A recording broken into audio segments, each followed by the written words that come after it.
Let's quickly do a compare and contrast between PayPal, Google Pay, Venmo, Cash App, and Apple Pay Cash. Don't go anywhere.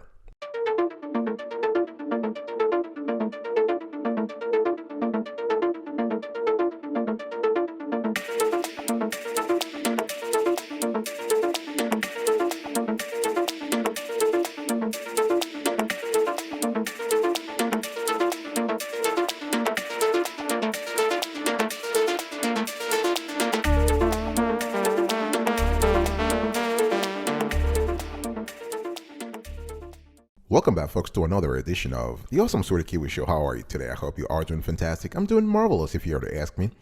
And if you are doing as superb as I am, go grab a cup of coffee or a tea or vodka and let's roll. In today's conversation, I want to do a PayPal versus Google Pay versus Venmo versus Cash App versus Apple Pay Cash. And the thing here is that money makes the world go round, right? Whether you owe a friend for drinks or you need to send rent money to your roommate, the easier it is to transfer money to friends and family, the better. And the cool thing here is that now we live in a global marketplace where even if you are in the United States, you're selling to clients in China or Brazil, you might need to have some kind of payment processing platform where you're sure that you're getting the money to the recipient or you're sure that you're getting your money from the sender. With modern technology, there are plenty of great options for sending money to others. Sure, everybody knows PayPal. PayPal is the well-known, they may be the best known of these services, but it's certainly not the one, not the only one, really. And one thing we have actually seen in the last few years is that Google has been very aggressive in entering this arena. So they have reorganized Android Pay and Google Wallet into a single service called Google Pay. And then you also have Venmo, which has skyrocketed in popularity, and Cash App, built by payment company Square. So all these apps and all these companies, and I'm not even talking about Apple Pay Cash, which is, of course, backed by the Colossus Apple. Perhaps it was a little late to the game, but we can't forget that Apple Pay Cash is here to stay. So the bottom line here is that all the app and all the tools that I will be talking to you about are backed by financially strong players. So the question is, which of these payment services should you use to send money to your friends, family, and others? So we're going to do a compare and contrast in this show. But before I get into the nitty-gritty here, please check out this short evaluation approach video. We do have a rigorous approach when it comes to categorizing, reviewing, and testing payment services like PayPal, Google Pay, Venmo, Cash App, and Apple Pay Cash, and others. So check this out right now.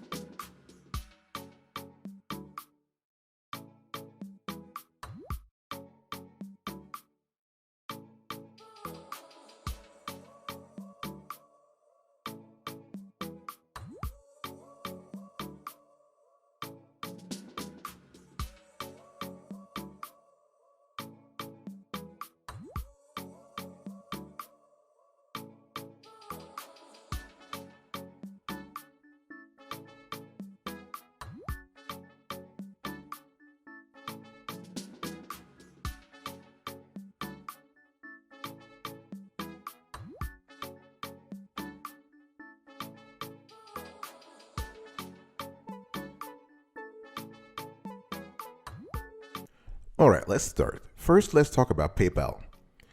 And PayPal is perhaps the best known of these services, though that has been changing in recent years. And the cool thing here is that PayPal has long been the go-to for online shopping, and the fact that it can be used to transfer money between friends, it's simply a bonus. And the interface is extremely easy to use, largely thanks to a major redesign. Like a couple of years ago, it was very complicated to actually navigate the platform. Their interface nowadays is very streamlined, it's very easy to do. So all you have to do is simply open up your PayPal account, press the send money button, and follow the instructions. It only takes a few seconds to send money. The PayPal Me initiative has made sending money even easier. So if you have your friend's PayPal Me link, simply follow the link and enter how much you want to pay them. And what PayPal, so those are the pros. What PayPal has going against it, however, is not related to its ease of use. Out of the five services that we are reviewing in today's show, PayPal is the most expensive. If you don't want to connect the service to your bank account, in other words, if you opt out of linking your PayPal account to your bank account, it is very expensive. So we would highly recommend connecting it to your bank account anyway, because it makes things a lot easier if you happen to lose your debit or credit card or when you get a new one. Okay. However, if you choose not to, PayPal will be the one of the most expensive services for you, because not only does it charge a 2.9% fee for money sent from a debit or credit card, it also charges an extra 30 cents on top of that. And those cents, they really add up quickly. And one advantage is that PayPal actually allows the largest transactions of the bunch tied with Apple Pay Cash and Google Pay. So using PayPal, you can transfer up to a hefty $10,000. That's pretty cool, right? Most people will never need that, that's for sure. But it's nice to have in case you do, especially if you are an online entrepreneur and you have cases where you need to transfer a significant amount of money. Then PayPal is a great, of course, it has to be legit though. It has to be legal. PayPal is a great way to do this. Like some of the services, the other services that I will be talking to you today about, PayPal will not transfer money directly to your bank unless you manually do it. Instead, money will sit in your PayPal account and can be used for purchases or sent to your bank as you see fit. Also, PayPal credit users might prefer PayPal because it basically eliminates the need to have any extra account. And the cool thing here is that PayPal is available on Android and iOS. Now let's talk about the second behemoth here. We have Google Pay. And Google Pay is one of the cheapest services on our list today. There are no fees to use debit cards or make bank transfers, though you will pay a 2.9 fee for credit cards. And it can transfer as much money as PayPal with a maximum amount per transaction set at $10,000. And in our research, we've seen that what really sets Google Pay apart from the rest, however, is its integration with other Google services. So let me give you an example. In Gmail, you can request money simply by pressing the little $ in the toolbar under a message. Okay, and you can even send money through Android Messages, the default texting service on most Android phones, and it will show up in Google Pay. And another cool thing we've seen here is that if you have, let's say, if you have a Google Home smart speaker, you can ask it to send over money to a friend through Google Pay.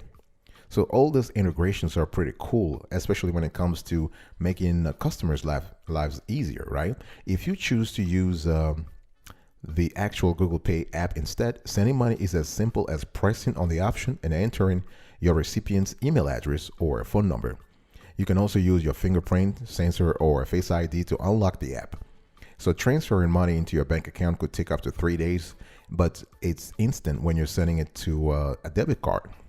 And one thing we have also seen is that a lot of online entrepreneurs have been using the app, the Google Pay app, in droves lately, because the app can also be used to make contactless payments, and it can store loyalty or gift cards or even flight and concert tickets. Okay, so if you just want to send money to friends and family, you can check out Google Pay Send, which only offers peer-to-peer transactions. And of course, the app is available on Android and iOS. And in terms of security, it's pretty much secure. It comes with all the encryption, the end-to-end encryption that is that is available on all Google products, as well as the two-way authentication process. Let's now talk about Venmo. Now, Venmo is a great app. It's new to the market. It has grown a lot more popular over the past few years, becoming the preferred way for many people to transfer cash to their friends. As a matter of fact, based on our analysis, we've seen that the app is being downloaded. They're recording like tens of thousands of downloads every single day in Google Play Store and Apple Play Store. So Venmo has become a verb, actually. People will be saying, Venmo me. After creating your account, you'll be asked to add people to your friends list, which makes it a lot easier to transfer money the next time you need to do so, right? So now, having said that, there are a few things to keep in mind when using Venmo. For example, the team behind it has tried to make the service highly social, which may frustrate some. So The thing you have to know is when you send money, you'll have the options to make the transaction public. And while you most likely don't want or need to do this, you'll have to be very careful to not accidentally select the wrong option because, and when we reached out to them, they actually said they were working on it, the Venmo team. They want to sort of like improve that feature because, I mean, financial transactions, this is something very, very, very personal and private. You don't want the whole world to know that you've been transferring 5,000 or say 1,000 to a friend or colleagues, for example. Okay. Now, like other services, when someone sends you money, it sits in your Venmo account. It can be sent to others or transferred to your bank account by checking out. It's free to use Venmo with a debit card. It will still cost you 2.9% to use a credit card. But if you're not too fond of linking a service to your bank account, it might be nice for you to not to have to pay a fee for each transaction. Because those pennies do add up. So you want to really go the easier route so you don't have to pay any service fee. Not only that, but Venmo says that money will be transferred to your bank account within 1 business day, which is pretty quick because PayPal is up to 3 days, and for Google Pay it's also up to 3 days. So that's pretty cool. That's pretty quick. And Venmo recently added an option to instantly send money to your debit card for 25 cents. And there is still a free option, but it's not as fast. And so the bottom line here is that Venmo is obviously meant to be used for everyday transactions. And as such, it sets a weekly limit of just under $5,000. It's still a lot of money, sure, but you wouldn't be using Venmo to send a huge amount of cash like Apple Pay Cash or PayPal. And the app, thank God, is available on Android and iOS. I'll be right back right after this. Don't go anywhere.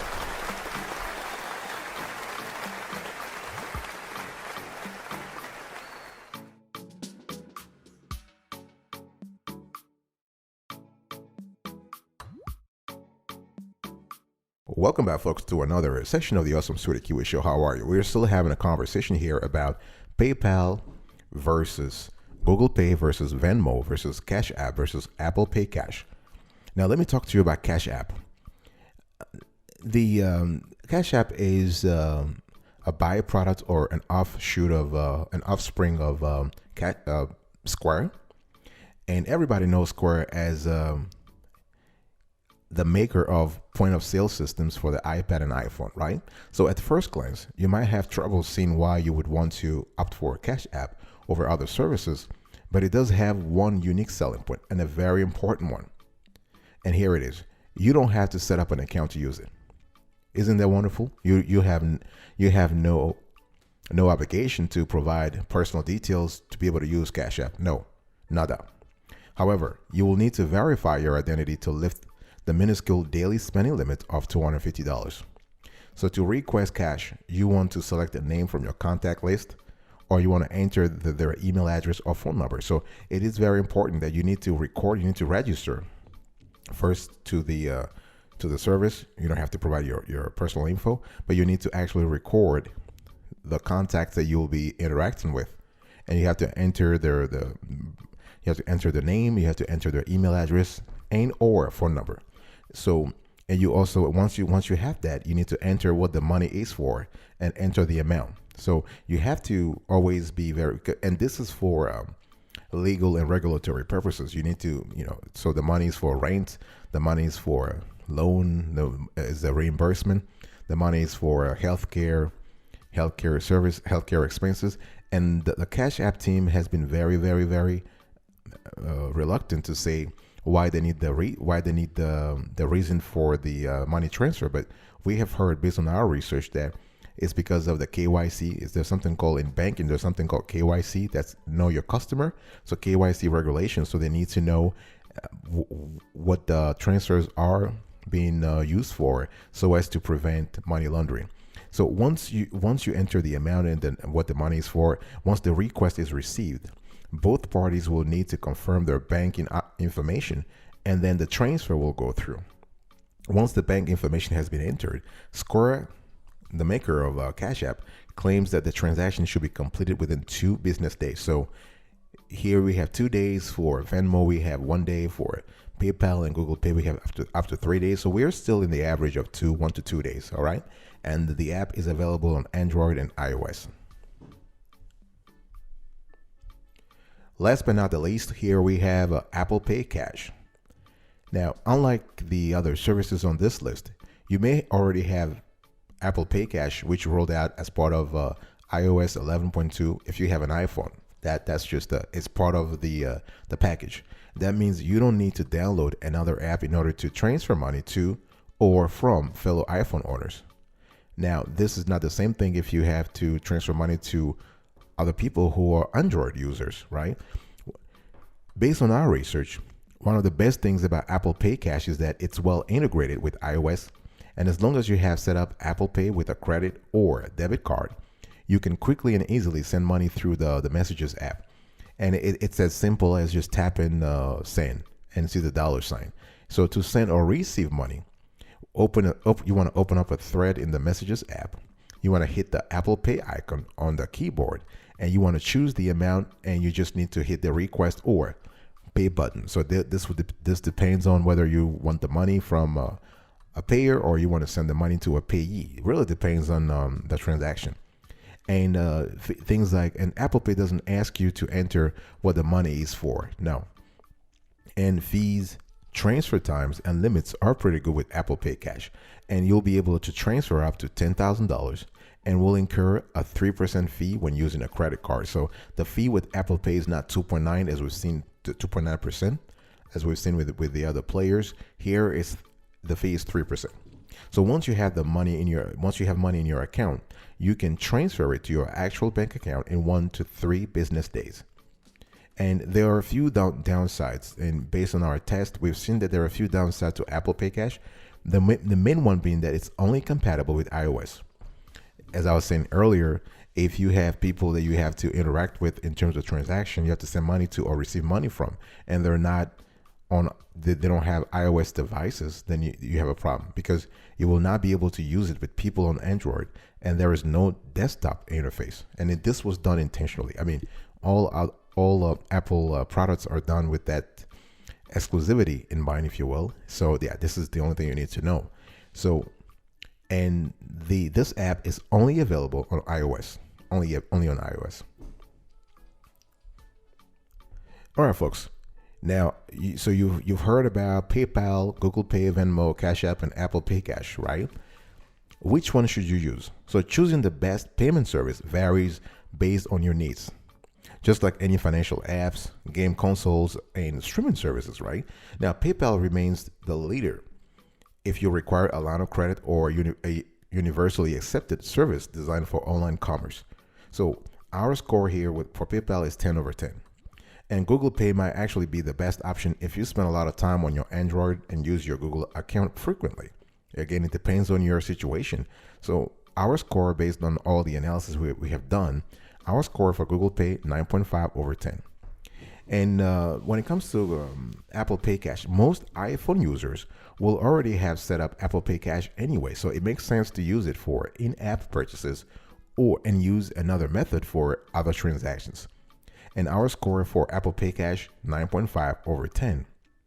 And in terms of, what about Venmo? Venmo is really our pick if you need to send or accept payments from individuals such as friends, but Cash App is a close second. And our score for Venmo is 9 over 10, and our score for Cash App is 8.5 over 10. It's just because right now, Cash App by Square is still a newbie on the market, and they're constantly improving, and we believe that in a few months or years, they'll get to the point where they might actually be the leader of the industry. Okay, most people will benefit from using 2 or more payment services that they can alternate between depending on the particular transaction and device being used, right? So it's also worth looking into your financial institution's peer-to-peer transaction options, because nowadays, and that's a great development, many banks provide ways to send money to individuals through their mobile apps with services like Zelle. So the bottom line here is that our pick for payment services, money transfer, if you will, PayPal. PayPal is our pick, 10 over 10. And we're showing you right now on the screen, you can see here, we have a comparative table that shows the compatibility, the payment methods, the credit fee, the debit fee, the bank transfer fee, the withdrawal speed, the transfer limits, the special features, and we do this for every service, from PayPal to Google Pay to Venmo to Cash App to Apple Pay Cash. We're going to leave this on the screen for a little bit so you can see it. All right, folks. Thank you so much for your attention today. I really appreciate it. This was a quick conversation about PayPal versus Google Pay versus Venmo versus Cash App versus Apple Pay Cash. Really appreciate your attention. I will see you next time. But until then, remember, stay marvelous.